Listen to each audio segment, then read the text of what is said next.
Tom Hollander didn't immediately think there were any parallels between his characters on The White Lotus and Feud, but he can kind of see them now. Kind of. On the HBO Emmy darling, the stage-trained British actor played Quentin, a gay man yachting around Italy who becomes fixated on a woman of high society. Even though that sounds like something straight from the Explained TV show's badly Twitter trend, it does very loosely resemble Hollander's Truman Capote in Feud, Capote versus the Swans. Set in the lavish world of a now-vintage-era New York City when the celebrated author of In Cold Blood was squabbling with his elite friend group of rich socialites. I hadn't thought that, but I suppose you're absolutely right. Hollander tells EW while pondering the comparison from a Zoom screen on his bed across the pond. I thought about how different they were. Truman Capote's an icon, so I felt a burden of, this is a true story, it's history, and he's an extraordinary man who is so individual that various different actors get to play him for all eternity. Quentin is an overprivileged socialite, whereas Truman Capote was a deeply, deeply tragic, flawed, brilliant man. But I suppose both métiers are high society, aren't they? Following in the footsteps of Philip Seymour Hoffman, who won an Oscar for playing the title role in 2005's Capote, and Toby Jones, who starred as the eccentric Breakfast at Tiffany's author in 2000's IXS Infamous. Hollander now portrays Capote during one of the most tumultuous times of his life.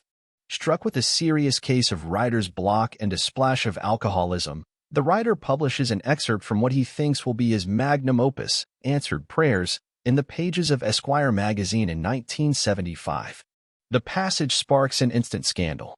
The characters and situations are so thinly veiled that all of high society can plainly see he's airing the dirty laundry of some of his closest friends, whom he often refers to as swans, such as Babe Paley, Naomi Watts, Lee Radziwill, Callista Flockhart, Slim Keith, Diane Lane, and CZ Guest, Chloe Sevigny.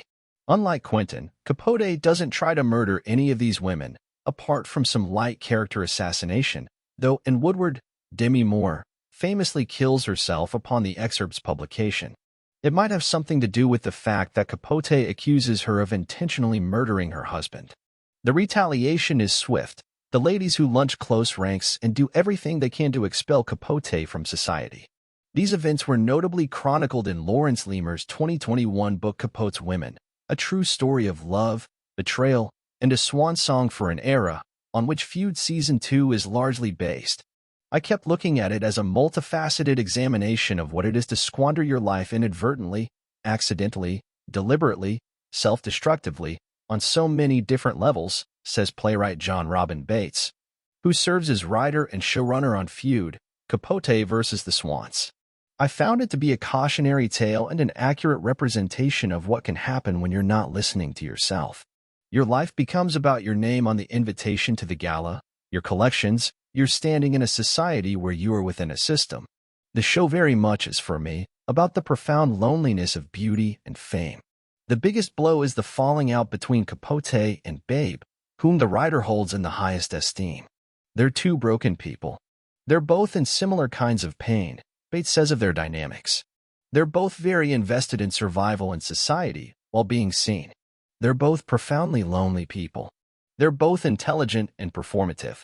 I think that they're linked in an understanding that their lives, much like the royal family, require a kind of ceremony about them, require a kind of artfulness at all times.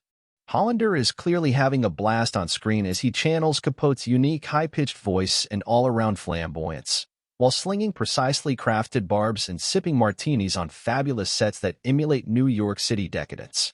Though the actor was highly aware of Hoffman's performance, which still looms large over the character, this felt like a different shade of Capote. I knew that he was a drunk. I had a Studio 54 Truman in my mind, he says. I knew those early pictures of him, and I read 1948's Other Voices, Other Rooms when I was a teenager. I had a sense of him as a writer and as a Southern man. The world of the Swans I didn't really know about. Hollander explains how Bates, executive producer Ryan Murphy, and director Gus Van Sant distilled this whole period, saying, they all thought of Truman as not only a writer, but, in a way, as a sort of martyr. Truman was profoundly courageous, a tough little fighter who lived at a time when it was way harder to be gay than it is now. He was out there, and he was properly flamboyant, and there was a danger to the way that he was living. He needed these ladies. He obviously needed them a lot, and that's why he couldn't live without them. As for the Swans, their feelings on the matter are more. These gays, they're trying to murder me, in the press. Feud, Capote versus the Swans will premiere the first 2 episodes on FX on January 31st at 10 p.m. Eastern Time/Pacific Time, followed by a streaming release on Hulu the next day.